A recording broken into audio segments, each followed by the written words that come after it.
Continuamos con nuestro video número 86, episodio 86, del capítulo 15, 1 de Corintios, capítulo 15, y estamos hablando todavía sobre la resurrección.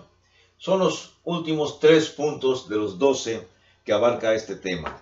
Tenemos aquí, o vamos a anotar en la lectura, no toda, pero lo que vamos a mirar ahorita, versículos 50 al 52, dice así: Pero esto digo, hermanos, que la carne y la sangre no pueden heredar el reino de Dios, ni la corrupción hereda la incorrupción.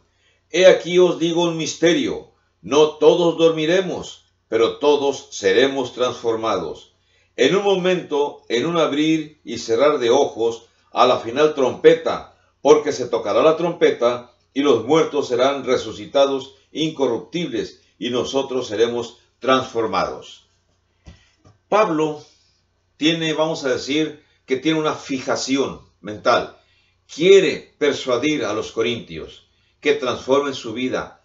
Quiere inyectarles, usa la mejor retórica, las mejores palabras para convencer a los corintios de que se mantengan fieles en el cristianismo. Por supuesto que la pregunta de la resurrección es importante. Y ni yo di aquí explicación suficiente, ni tampoco Pablo se las dio a ellos. Algo que ustedes deben de saber, o que ya saben los que ya conocen más de Biblia. Pablo en otra de sus cartas da instrucciones de que todas las cartas que van recibiendo las iglesias que ya han sido establecidas, que se hagan copias y que se envíen a otras congregaciones. Los tesalonicenses recibieron también información suficiente acerca de cómo va a ser la resurrección. Así que no es de asombrarse que los corintios, después de esta información que Pablo les da, pudieron haber intercambiado cartas con los de Tesalónica, y los de Tesalónica también les dieron información en la carta que ellos recibieron acerca de la resurrección, del momento, cómo sería y cómo iba a acontecer todo. Porque Pablo aquí está repitiendo las mismas frases que en Tesalonicenses él dice. Cuando menciona aquí en los versículos que acabamos de leer, 50 al 52, donde dice, el párrafo donde dice que la carne y la sangre no pueden heredar el reino de Dios, ni la corrupción hereda la incorrupción. Y el 52, en un momento, en un abrir y cerrar de ojos, a la final trompeta, porque se tocará la trompeta y los muertos serán resucitados incorruptibles y nosotros seremos transformados. Obviamente Pablo está hablando de un evento cercano. Cuando dice nosotros seremos transformados, es que si la resurrección o el juicio venidero sucedía en la época de Pablo y él estaba vivo, entonces el cuerpo de las personas vivas, los cristianos vivos, iba a ser transformado. Más bien el cuerpo de todos, de cristianos o no cristianos, va a ser transformado. Y el cuerpo de los muertos va a ser resucitado, pero sería también un cuerpo transformado. La información que aparece en Tesalonicenses y que aparece aquí en Corintios son frases simplemente que nos indica que el cuerpo, así como lo tenemos, no va a ascender a los cielos. Para que el cuerpo pueda ascender a los cielos, tiene que ser un cuerpo que tenga la misma capacidad de resistencia que el cuerpo de nuestro Señor Jesucristo. Quiero decir que tuviera la capacidad de atravesar paredes y al mismo tiempo ser visible, ser duro al tacto, y que al mismo tiempo también pueda resistir la existencia de los siglos allá en los cielos donde el Señor estará. O también la gente que no se irá con Dios, que su cuerpo pueda resistir la existencia de los siglos allá en el lugar donde serán lanzados en el famoso lago de fuego, que ya hemos explicado un poco acerca de esto. Entonces, como no son temas para tratar en estos momentos, no los tratamos, sino solamente el siguiente punto. Pablo está diciendo a los corintios, prepárense y esperen lo siguiente. Por supuesto, ya pasaron 2000 años desde que aquella carta, aproximadamente, desde que la carta fue escrita, y el Señor no ha venido. Pero eso no significa que el Señor retarda o esconde su promesa. Él dijo que vendrá y los cristianos creemos que Él va a venir. El problema es que para Dios, nosotros tenemos que entenderlo así, para Dios un día son como 1000 años y 1000 años son como un día. Para Dios el tiempo y el espacio es muy diferente a como nosotros lo comprendemos. Quizá nos desesperamos porque ya pasaron 2000 años y el Señor no ha venido así como lo prometió. Así como hubo también muchos tesalonicenses que se desesperaron y que incluso se fueron a vivir a esperar unos días en un cerro, vendieron sus propiedades y esperaban que viniera la resurrección o que viniera el juicio final. No sucedió y después se regresaron para poder seguir viviendo, y al no tener ya dinero para sobrevivir, pues vivieron a expensas de las limosnas que les daban los demás cristianos. Esa no es la actitud.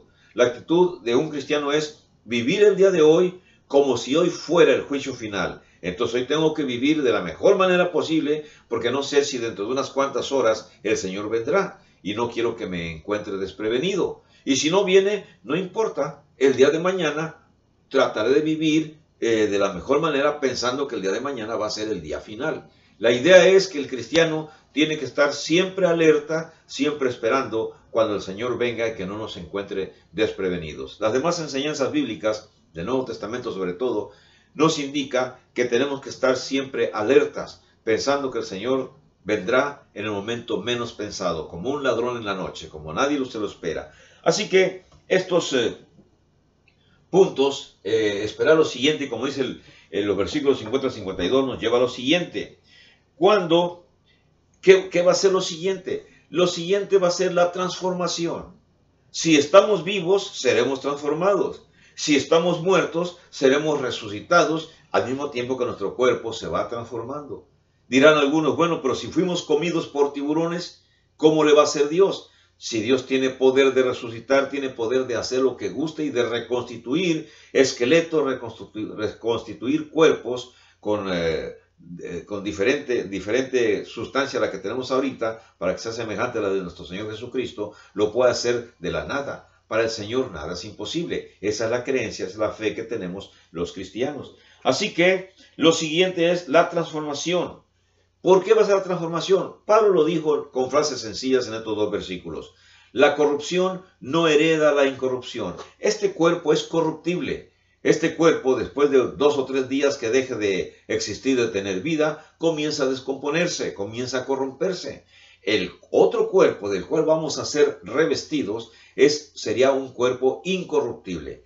Suficientes frases las que dice Pablo para que los corintios entiendan que esa transformación, los corintios, si tienen fe, tienen que esperarla, al igual que nosotros, porque nuestros cuerpos no sufrirán la corrupción, o si sufren la corrupción, el día del juicio final, nuestro cuerpo será transformado a un cuerpo que jamás se va a pudrir, que no va a ser corrompible, va a ser incorruptible. Eso es importante. Cuando se dice que la corrupción no hereda la incorrupción, significa eso. Cuando se dice también que los cuerpos corruptibles no entrarán en el reino de Dios, es correcto. No podemos entrar al reino de Dios, el reino celestial, con un cuerpo que sea corruptible. Ni siquiera los que se van a ir a la perdición también van a irse con un cuerpo que pueda ser corrompido. También va a ser un cuerpo incorruptible para que el sufrimiento sea por la eternidad. En ambos casos, tanto en la perdición como estando en la presencia del Señor, en ambos casos los cuerpos de las personas serán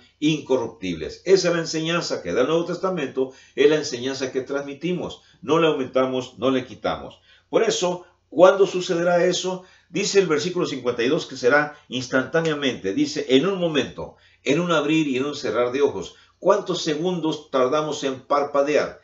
Bueno, precisamente ese tiempo en lo que parpadeamos, en ese tiempo va a ser la transformación cuando ya llegue el momento.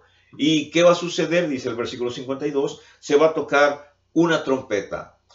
La cuestión de la trompeta es una figura militar, como cuando se llama a la guerra, a los soldados se utilizan trompetas para llamar a la batalla. Bueno, la idea aquí es que el Señor también nos llamará. Cuando llegue el momento, no llegará hasta la tierra como algunos grupos religiosos enseñan, que llegarán a la tierra y que entonces vivirán 1000 años allá en Jerusalén y sucederá un periodo de tiempo que se llama el milenio y después va a haber una guerra y después se entregará el reino al Padre. No encontramos esa información de esa manera. Lo que encontramos aquí es que va a ser inmediato, va a ser instantáneo. Versículo 52. Los muertos serán resucitados, incorruptibles, y los que estén vivos serán transformados. Pablo usa el pronombre personal nosotros considerando que si sucedía en época cercana a Pablo, él iba a estar todavía vivo y iba a ser su cuerpo transformado. No sucedió en esa época, así que cuando venga el gran juicio final, todos los muertos en Cristo resucitaremos. Igualmente, todos los que han muerto fuera de Cristo también resucitarán. Todos estaremos en el tribunal de Cristo y estaremos ante el Señor y el libro de nuestros actos será abierto, una figura metafórica para decir que el Señor lleva un control, lleva un récord de cada una de nuestras actividades. Y entonces nuestro libro personal será abierto. Y si el Señor ahí va a encontrar que no hicimos lo correcto, seremos lanzados al infierno. Y si el Señor encuentra ahí que lo que hicimos fue lo correcto, seremos llevados a la presencia allá con Él. Entonces no hay que esconder esta cuestión y tampoco hay que hablarle suavemente a las personas diciéndoles, mira, no creas eso, Dios es amor y cuando venga el juicio final a todos los va a llevar con Él. No es verdad. Prefiero que ustedes me digan o manden decir o piensen que somos muy crudos cuando hablamos sobre esto, pero en realidad estamos explicando lo que Pablo también está diciendo a los corintios. No hay tal crudeza que sea cruel, es simplemente lo que las Escrituras dicen. Ahora, algo importante, versos 53 y 54. Satanás pensó que en el momento de la crucifixión ya había triunfado sobre el Señor, ya había triunfado sobre Cristo. Así que cuando el Señor resucita, oh, gran sorpresa para Satanás. Ahí fue el final de Satanás. No que haya sido eliminado, todavía tiene poder y anda en la tierra y todavía convence a muchas personas. Pero ya no tiene el poder que tenía en la antigüedad. Ya no es tan poderoso. Sobre todo con los cristianos. Los cristianos, solamente el que abandone el cristianismo y le dé cabida a las pasiones mundanales, entonces le da cabida a Satanás. Pero si nosotros nos mantenemos firmes y fieles, Satanás no puede actuar contra nosotros. Son frases escriturales. Ahora bien, dice los versículos 53 y 54, dice así: porque es necesario que esto corruptible, refiriéndose al cuerpo, se vista de incorrupción, y que esto mortal, refiriéndose al cuerpo, también se vista de inmortalidad. La frase, porque es necesario, está indicando precisamente eso.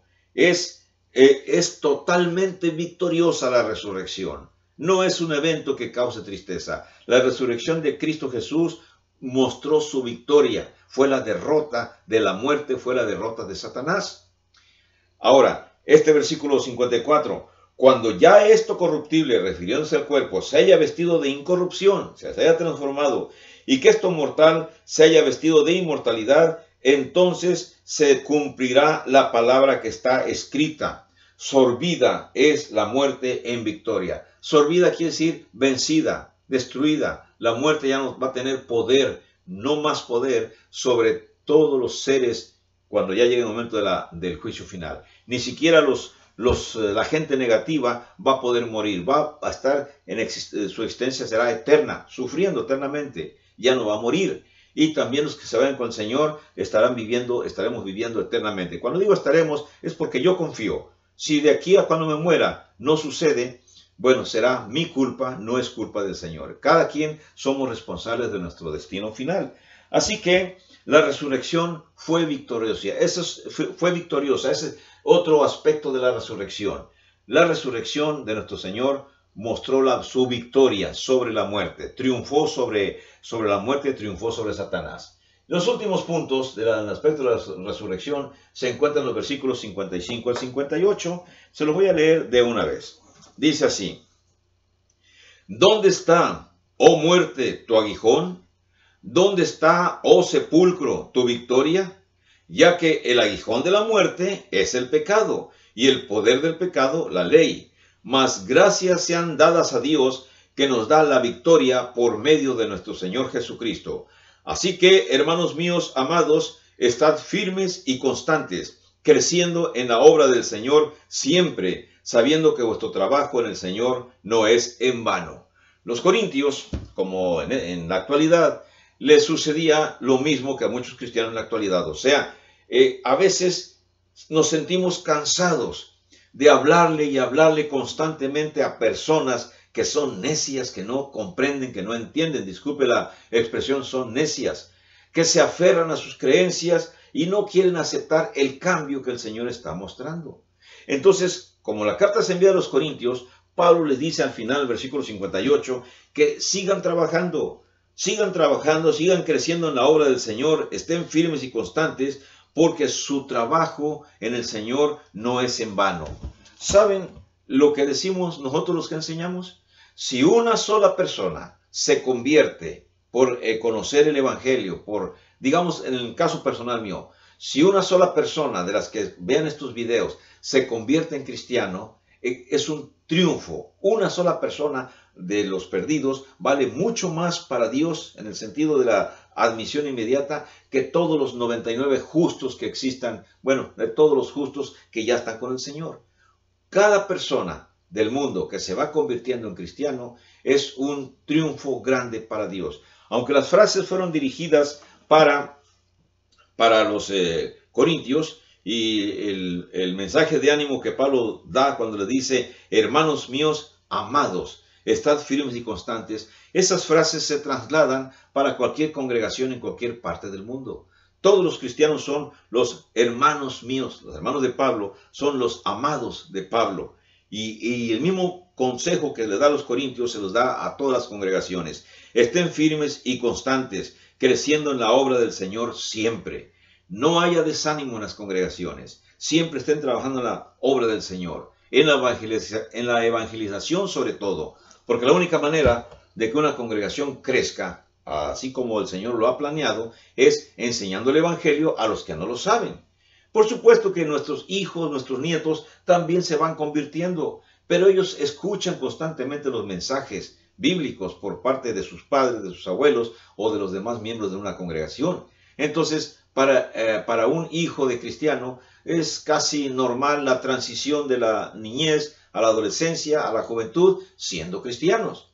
Lo difícil, lo bastante arduo es cuando una persona es del mundo totalmente, cuando está acostumbrado a los vicios del mundo, y pedirle que los abandone y que los deje para que se convierta en cristiano es un esfuerzo grande tanto para la persona que deja el mundo como también para la persona que le está enseñando. Por eso los cristianos, cualquier esfuerzo que hagamos es nada comparado con el gozo que se tiene, la alegría que se tiene cuando se sabe que una persona se convierte.